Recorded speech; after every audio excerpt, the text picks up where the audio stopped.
Igama lami Nkhosingphile Mthembu, ngina-34 years, sika esigodini saselibonjeni enkundleni yasekutfokotfeni.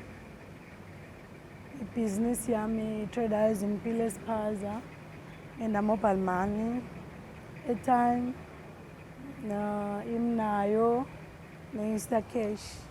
Le mali youth fund la ngiboleka yona bekuthi ngikhulise ibhizinisi yami ya-mobile money. Ibhizinisi yami ishintshile kakhulu since youth fund angiboleka le mali ngekuthi bengakhona ukuservice ama-customer, then akangiboleka le mali ngakhona ukuthi ngikhona ukuservice ama-customer nakafuna iservice ayithole, either withdrawer, amfola cash noma yafaka yawathola ama-units. Ama-challenges lengeke ngahlangana nawo, ma-challenges abozidlani ukuthi bayasebela le mali, like bakubamba inkunzi. Ne-COVID-19 ke nayo ifikile yahlisa umnotho.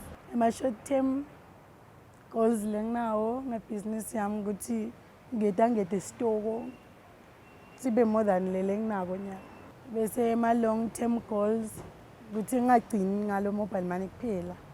Maybe ngibe nalabanye bo-mobile money letinye tindzawo, phindze ngingabi ngilo mobile money wofana, ngibe nalamanye amabhizinisi nje apart from lo mobile money. Amagama ekuthatha umuntu lomusha lophila eSwatini kungaba ukuthi abasukume bantfu labasha bangahlali phasi, bangabuki futhi kucashwa kuphela, bacale ibhizinisi ngenandzaba ukuthi incane kangakanani. Youth fund ukhona utobasita ukuthi ababoleke imali yekucala amabhizinisi.